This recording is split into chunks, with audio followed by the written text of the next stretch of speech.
देश के बाहर भी काम कर रहे हैं। उनका 24 घंटे एक ही काम है कि हिंदुत्व को कैसे खंडित किया जाए, और हम गफलत में।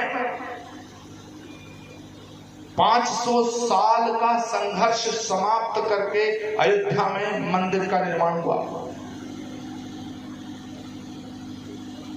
500 साल लड़ाई।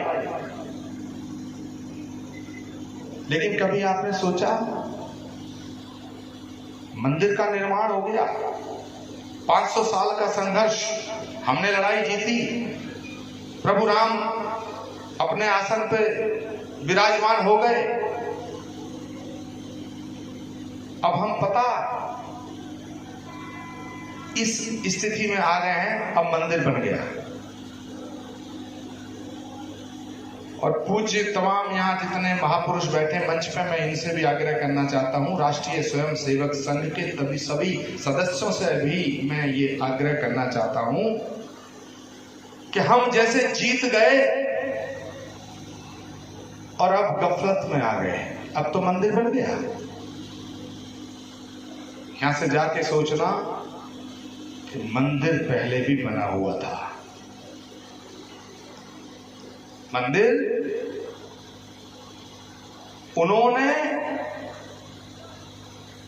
बिना बना हुआ मंदिर नहीं तोड़ा होगा, बना हुआ मंदिर ही तोड़ा होगा।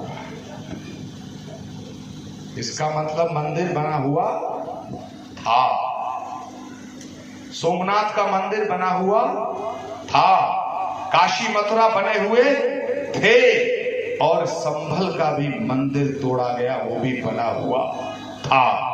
तो जब 1000 साल 500 साल पहले जब देश समृद्धशाली भी था, शक्तिशाली भी था, तब मंदिर तोड़ तोड़ के मस्जिदें बनाई गई, तो आगे आने वाले समय में तुम कैसे कह सकते हो कि हमने मंदिर बना दिया, अब खामोशी से अपने घर सोए? ये 2 सवाल आपके बीच में छोड़ के जा रहा हूं कि बहुत बड़े सवाल हैं, बहुत बड़े सवाल हैं।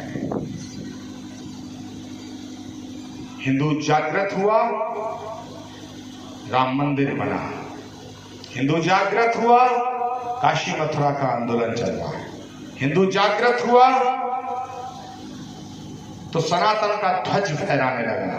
हिंदू जागृत हुआ तो पूरी दुनिया भारत की तरफ देखने लगी। हिंदू जागृत हुआ तो सनातन प्रेमियों की सरकार बनी। हिंदू जागृत हुआ तो देश को एक ऐसा प्रधानमंत्री मिला जिसने सनातन के ध्वज को ऊंचा किया। लेकिन अब कुछ लोग हिंदुत्व को मिटाना चाहते हैं। हिंदुत्व को मिटाने के लिए ये जानना पड़ेगा कि हिंदुत्व है क्या। मैं आज ये कहना चाहता हूं कि सत्य, अहिंसा, करुणा, प्रेम, त्याग, तपस्या, शौर्य और बलिदान, तुम्हें जहां भी ये दिखे, जहां सत्य दिखे, समझ लेना वो हिंदुत्व है। जहां अहिंसा दिखे, समझ लेना हिंदुत्व है। जहां प्रेम दिखे, समझना हिंदुत्व है।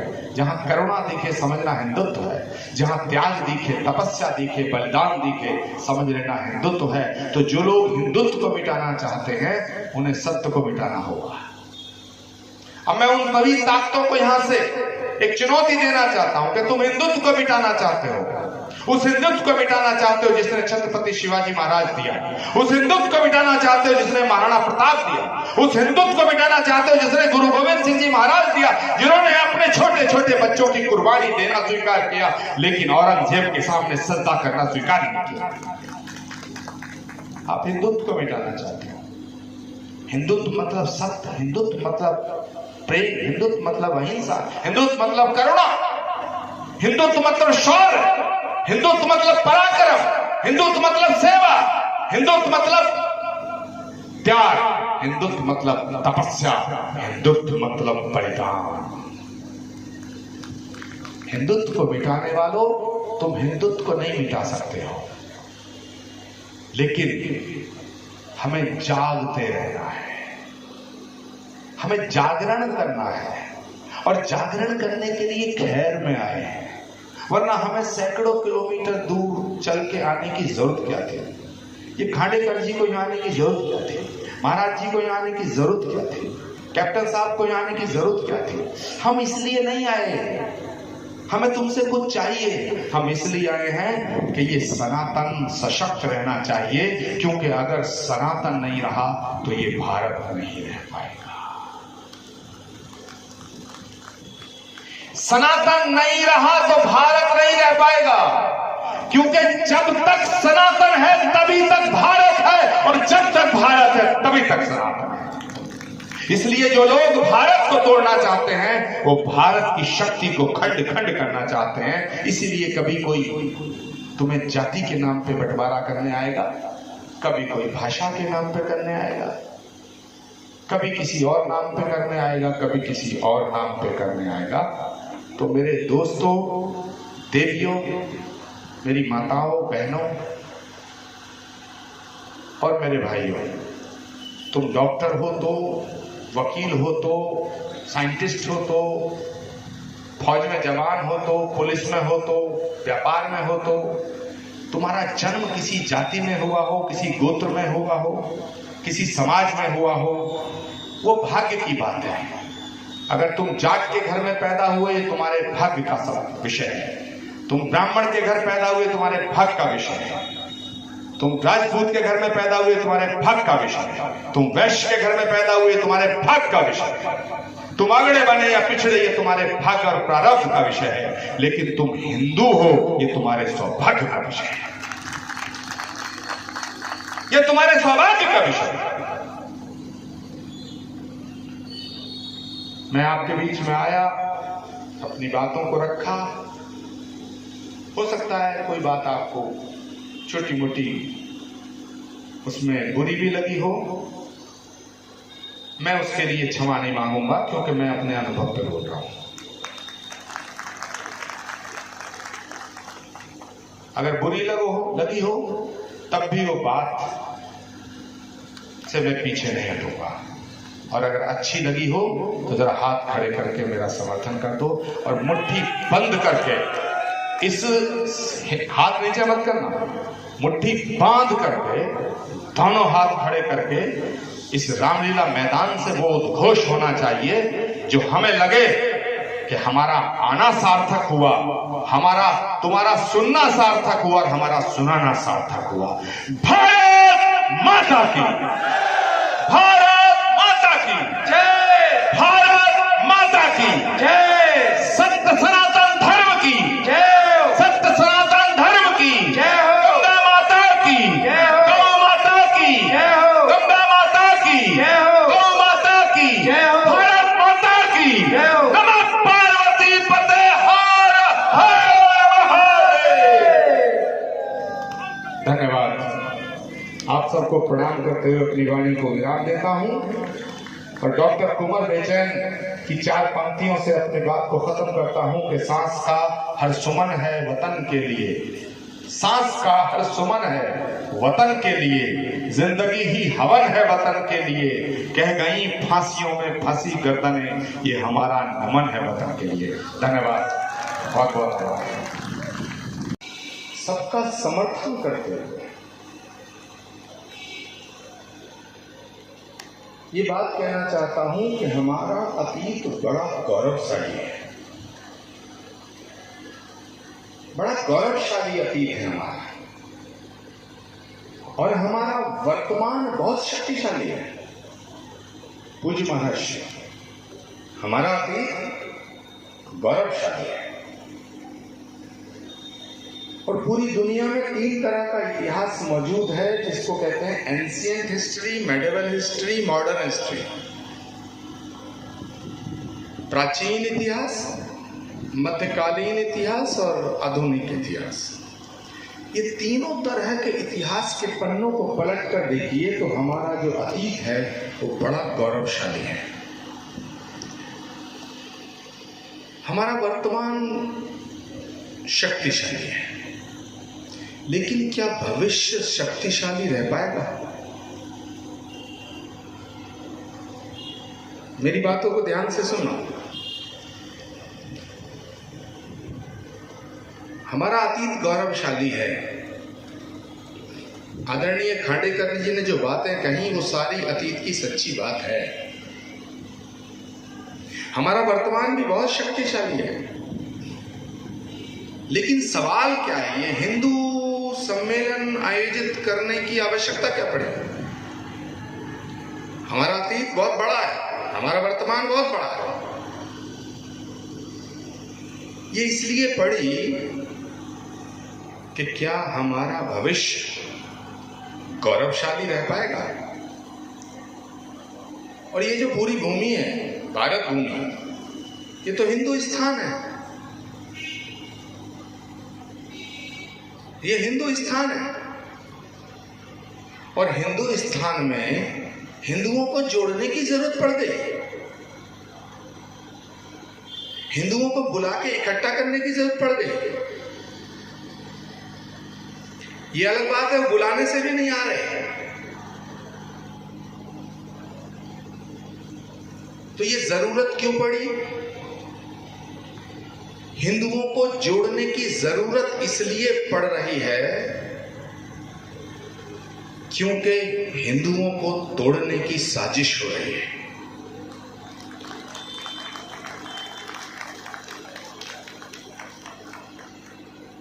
और ये साजिश नई नहीं है, ये साजिश, ये षड्यंत्र, ये कॉन्स्पिरेसी हजारों साल से हो रही है।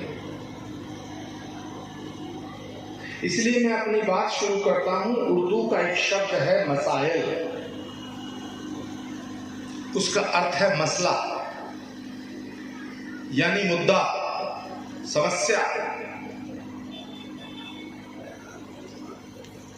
तो अपनी बात को उर्दू के इस वाक्य से शुरू करता हूं कि तुम आसमां की बुलंदियों से जल्दी लौटाना। मेरी बात हर वो व्यक्ति सुने जो बड़ी गफलत में है, वो भी सुने, जो घर बैठे हैं वो भी सुने, कि तुम आसमां की बुलंदियों से जल्दी लौटाना। मुझे जमीन के मसाइल पे बात करनी है, मुझे जमीन के मसाइल पे बात करनी है। और बात क्या करनी है? वो बात ये करनी है, हम ये जानते हैं और ये मानते हैं कि एक परिवार व्यक्ति से बड़ा होता है, परिवार व्यक्ति से बड़ा होता है, और परिवार से बड़ी पार्टी होती है। परिवार व्यक्ति से बड़ा है, पार्टी परिवार से बड़ी है, लेकिन समाज पार्टी से भी बड़ा होता है। समाज पार्टी से बड़ा होता है, यानी व्यक्ति से बड़ा परिवार, परिवार से बड़ी पार्टी, पार्टी से बड़ा समाज, और राष्ट्र समाज से भी बड़ा होता है। राष्ट्र समाज से भी बड़ा होता है। और जब हम राष्ट्र की बात करते हैं, राष्ट्र की कल्पना करते हैं और राष्ट्रवाद की चर्चा करते हैं, राष्ट्रीयता का भाव, राष्ट्र प्रेम का भाव जब हमारे मन में उमड़ता है, हमारे हृदय में उमड़ता है, तभी सच्ची सनातन की तस्वीर बनती है। अब आप में से कुछ लोग सोचेंगे, कुछ पत्रकार साथी सोचेंगे कि भाई राष्ट्र और सनातन, अगर राष्ट्र प्रेम उमड़ा तो सनातन की तस्वीर कैसे बनती है? मैं बताना चाहता हूं कि सनातन और भारत, भारत और सनातन को अलग करके नहीं देखा जा सकता है। क्यों? क्योंकि दुनिया में जितने भी धर्म हैं, दुनिया में जितने भी धर्म हैं, या ये कहिए कि प्रचलित धर्म हैं, या यूं कहिए जिनको धर्म माना जा रहा है, दो बातें कहूंगा। दुनिया में जितने भी धर्म हैं जिनको धर्म माना जा रहा है, पहले तो वो धर्म नहीं है, समाज संप्रदाय हैं। मत हैं। आप पूछेंगे भाई ऐसा क्यों कह रहे हैं? मैं उसको प्रमाणित करते हुए ये बात आपके ऊपर छोड़ के जाऊंगा कि दुनिया में जितने भी धर्म चल रहे हैं, प्रचलित हैं, माने जा रहे हैं, वो सारे धर्म आदमी के द्वारा बनाए गए हैं।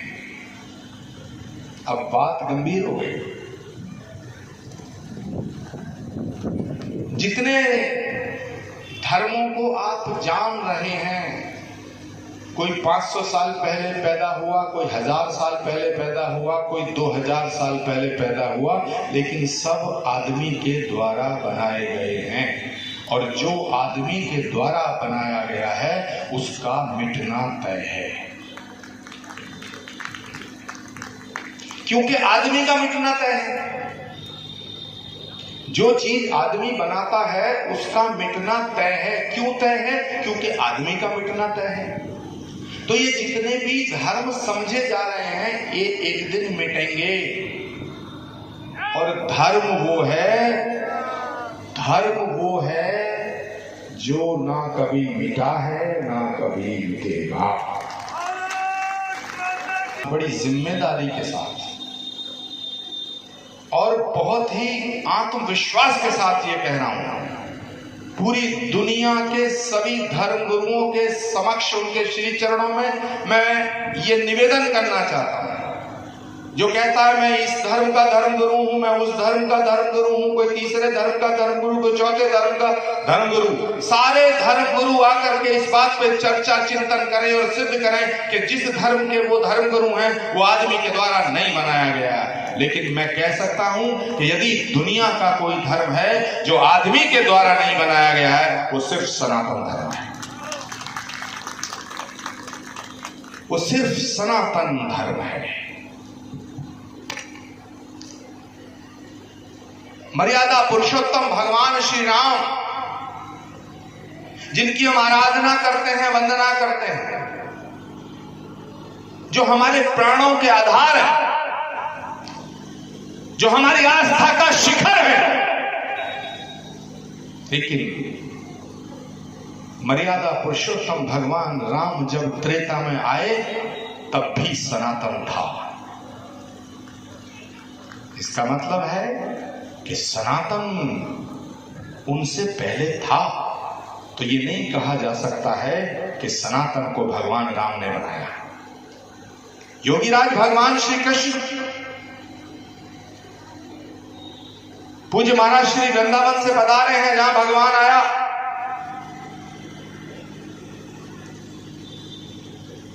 भगवान ने आकर के उद्घोष किया कि मैं हर युग में आया हूं, हर युग में आऊंगा। यह भी बताया क्यों आता हूं, यह भी बताया क्यों आऊंगा। परित्राणाय साधूनां विनाशाय च दुष्कृताम् धर्म संस्थापना अर्थाय संभवामि युगे युगे यदा यदा हि धर्मस्य ग्लानिर्भवति भारत अभ्युत्थानम् अधर्मस्य तदात्मानं सृजाम्यहम्।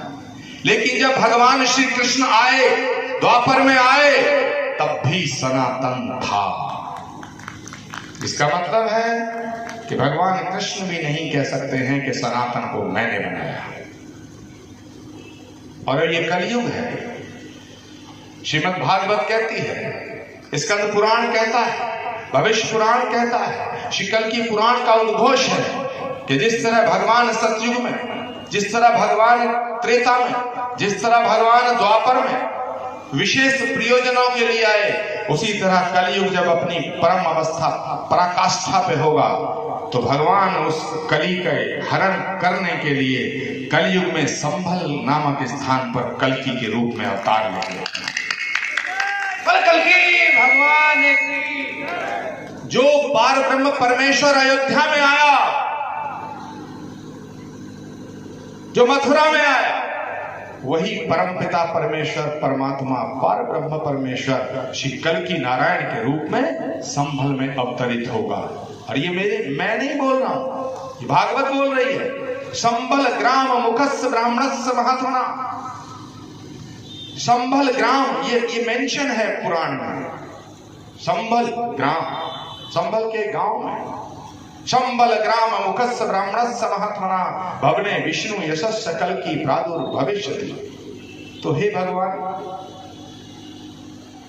तुम सतयुग में आए, त्रेता में आए, द्वापर में आए, कलयुग में भी आओगे, लेकिन मैं अपनी बात को फिर वहीं से शुरू करता हूं कि जब राम आए तब भी सनातन था, जब कृष्ण आए तब भी सनातन था, और जब कलयुग के अंत में कल्कि आएंगे तब भी सनातन रहेगा।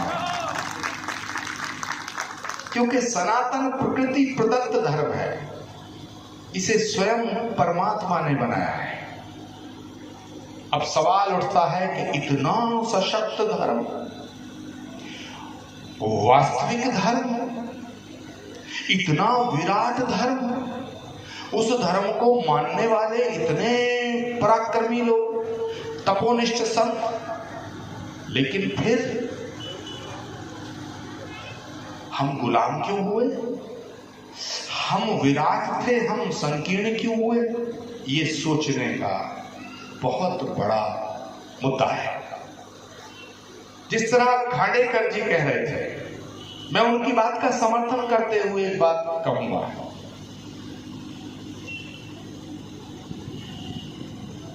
कि आप सोच रहे होंगे कि भाई संघ की शताब्दी वर्ष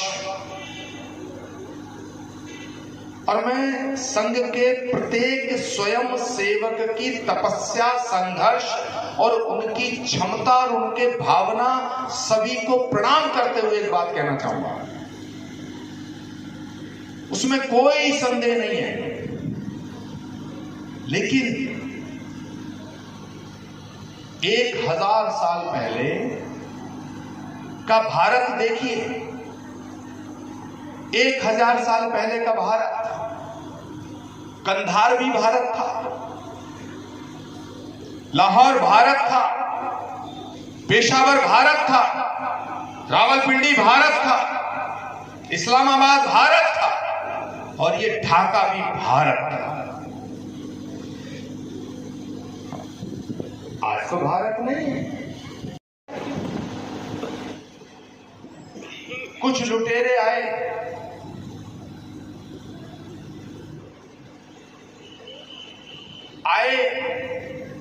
और इतने समृद्ध भारत को लूट करके चले गए। उनमें से कुछ लुटेरे ऐसे आए जिन्होंने कहा है वापस हजारों किलोमीटर क्यों जाना, ये तो बड़े अच्छे लोग हैं। एक राजा पे हमला करो तो दूसरा कहता अभी उस पे हमला हो रहा, मेरे ऊपर हमला नहीं होगा। वो कहता वो तो उसका जो राजा है वो तो दूसरे वंश का है, मेरा दूसरा वंश है, इसलिए अभी झगड़ा वहां हो रहा, होने दो, हमें कोई चिंता करने की बात नहीं है। मेरे मित्रों, वो जो 1000 साल पहले हो रहा था, तुम ये मत सोचना वो अब बंद हो गया है। तुम ये मत सोचना जिस तरह वंशों के, परंपराओं के, राज्यों के नाम पर विभाजन तब था, अब उसका स्वरूप बदल गया है। मुद्दा वही है। अब स्वरूप क्या बन गया है? मकसद तोड़ना है। और जब तक तुम ये सोचोगे कि अब वो हिस्सा टूट रहा है, अब ये हिस्सा टूट रहा है, अभी हमला वहां है, अभी हमला वहां है, मुझ पे नहीं है, समझ लेना वो दिन फिर लौट करके आएगा। मैं बहुत कड़वी बात कहके जा रहा हूं और इस खैर की सरजमी पर बड़ी इत्मीनान से, बड़ी जिम्मेदारी के साथ कह के जा रहा हूं। मुझे यहां कभी चुनाव लड़ने नहीं आया, लड़ने नहीं आऊंगा, ना मैं पहले आया, लेकिन सशक्त भारत के इस वर्तमान परिदृश्य को देख के मेरी चिंता 100% पक्की हो गई है। 100% पक्की हो गई है। मेरे कत्ल पे वो भी चुप था। इसको नोट करना, मेरे कत्ल पे वो भी चुप था, उसका नंबर अब आया। मेरे कत्ल पे वो भी चुप था, उसका नंबर अब आया। उसके कत्ल पे तुम सब चुप हो, अगला नंबर आपका। और ये बात मैं इसलिए नहीं कह रहा कि तुम मुझे शाबाशी दोगे, तुम मुझे याद रखोगे। ये बात मैं इसलिए नहीं कह रहा, ये बात मैं इसलिए कह रहा हूं कि मैं अतीत से शिक्षा लेकर के इस भविष्य को सुंदर करना चाहता हूं। मेरा मोटिव ये है। 1000 साल तक भारत गुलाम हुआ। भारत इसलिए गुलाम नहीं हुआ कि बाबर बहुत बहादुर था। भारत इसलिए गुलाम नहीं हुआ कि तैमूर लंग बहुत बहादुर था। भारत इसलिए भी गुलाम नहीं हुआ कि औरंगजेब और अंग्रेज बहुत बहादुर थे। अकबर बड़ा महान था। भारत इसलिए गुलाम हुआ कि हमारे बीच में कुछ जयचंद मौजूद थे।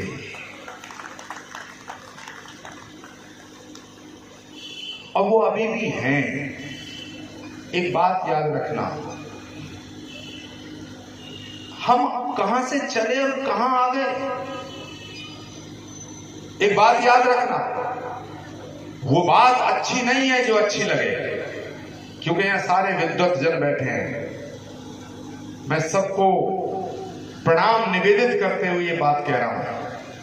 वो बात अच्छी नहीं है जो अच्छी लगे, वो बात अच्छी है जो सच्ची हो।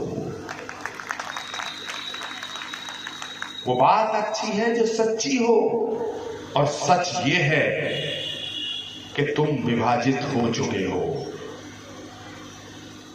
सच ये है, ये कड़वा सच है कि तुम विभाजित हो चुके हो।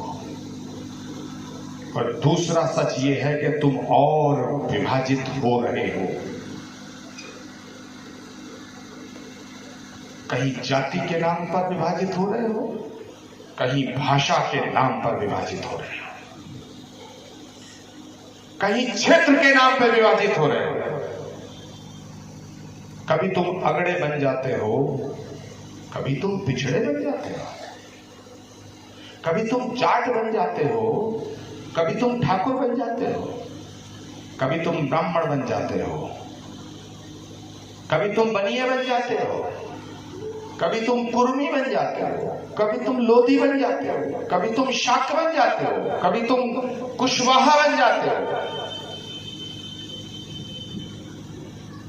अगर इसी तरह ये विभाजन होता रहा तो तुम्हें इस देश के अंदर जाट नजर आएंगे, ठाकुर नजर आएंगे, ब्राह्मण नजर आएंगे, बनिए नजर आएंगे, सुनार नजर आएंगे, अगड़े पिछड़े नजर आएंगे, लेकिन चिराग जलाकर ढूंढ लेना तुम्हें हिंदू नजर नहीं आएगा।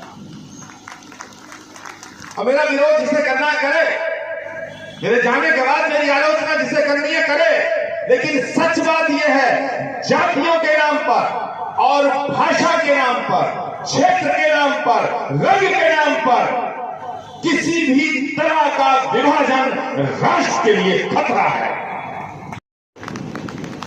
दूसरी बात, गाय हमारी माता है। ये बात हम सुनते भी आए हैं, बोलते आए हैं, लेकिन इसे आत्मसात नहीं कर रहे हैं। हम सब अपने अपने गिरेबानों में झांक के देखें, इसे हम आत्मसात नहीं कर रहे हैं। पता है आप क्या कर रहे हैं? जिस पे 2 पैसे हो जाते हैं वो कहता है मैं गौदान करूंगा, महाराज जी के गौशाला में छोड़ दूंगा। हो क्या कहा? उत्तर प्रदेश के अंदर एक साधु की सरकार है। उत्तर प्रदेश के मुख्यमंत्री आदरणीय योगी आदित्यनाथ जी एक संत है। उन्होंने बड़ी कोशिश की है, गौ सेवा करने की, गौशालाओं को अनुदान दे करके, प्रोत्साहन दे करके कोशिश कर रहे हैं। लेकिन क्या सरकारी गौशालाओं में गायों को भेज करके, आश्रमों की गौशाला में गायों को भेज करके गौ माता सुरक्षित रह पाएगी? गाय हमारी माता है, लेकिन जो गाय को काटते हैं उनकी गाय चाची नहीं है, ना मौसी है, ना फूफी है। गाय को बचाना हमारा कर्तव्य है, हमारा दायित्व है। तो माफ करना, गौशालों में गाय दे दे करके पुण्य के भागी बन जाते हो। वो तो स्वर्ग नरक ऊपर देखा जाएगा, लेकिन तुम इस अपनी जिंदगी में ही बहुत बड़ा पाप कर रहे हो। अगर तुम्हें गौ से प्रेम है, गाय को माता मानते हो, अभी एक पोस्टर हमने जारी किया, एक फिल्म बनी है गोदान। मुझे एक पत्रकार महोदय का कल परसों फोन आया था इस फिल्म को लेकर के कि इस पे आपका विचार क्या है। तो मैंने एक ही बात कही कि भाई इसमें विचार प्रकट करने की गुंजाइश ही नहीं है। ऑब्वियस है, गाय को हम मां मानते हैं, बोले नहीं, लेकिन कुछ लोग इसका विरोध कर रहे हैं कि वो मां नहीं मानते, इस फिल्म पे पाबंदी लगाई जाए। जो गाय को मां नहीं मानते वो गाय के ऊपर बनी फिल्म पर पाबंदी के लिए सड़कों पर निकलने को तैयार है, लेकिन जो गाय को मां मानते हैं उन्हें पता ही नहीं कि गाय के ऊपर भी गोदान होता है। कहां आ गया? जो गाय काटता है वो गुनाहगार है, लेकिन उससे बड़े गुनाहगार वो हैं जो गाय को कटने के लिए छोड़ देते हैं। तो कम से कम आज इस हिंदू सम्मेलन में हाथ खड़े कर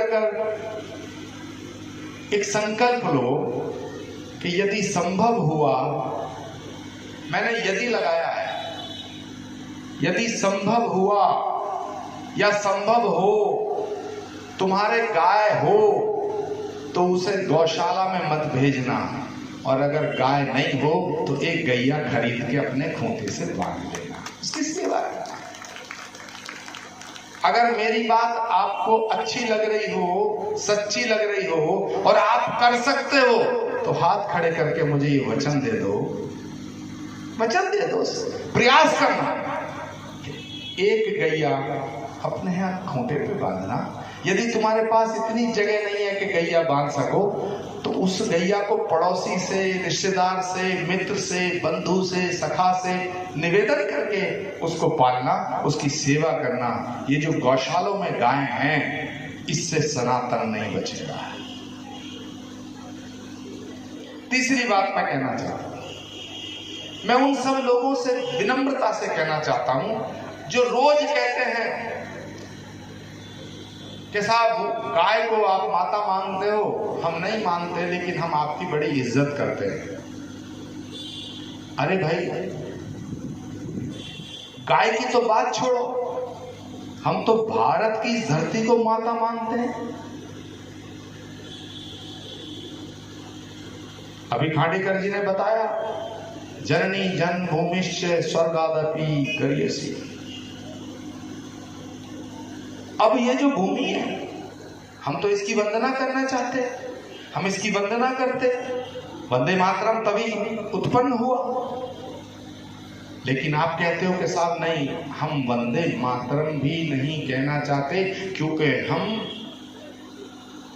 किसी उसूल से बंधे हैं। ठीक है भाई, ये पूरी जो भारत भूमि है, हम तो इसे भारत माता कहते हैं, इसकी जय बोलते हैं कि साहब हम भारत माता की जय भी नहीं बोलना चाहते। क्यों भाई? क्योंकि हमारे धर्म गुरुओं ने हमें बताया है कि ये भी गलत है। मैं उन सब हिंदुस्तान के उन सब भाई बहनों से ये अपील करना चाहता हूं कि अपने 300 साल 400 साल 500 साल पुराने इतिहास में जाएं, उनके पूर्वज भी वही थे जो भारत माता की जय बोलते थे, इस धरती को मां मानते थे, गाय को मां मानते थे। अपनी गलतियां सुधारें।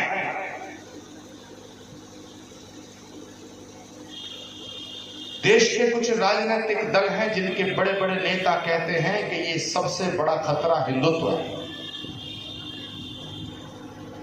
और ये बात कह के मैं अपनी वाणी को विराम दूंगा।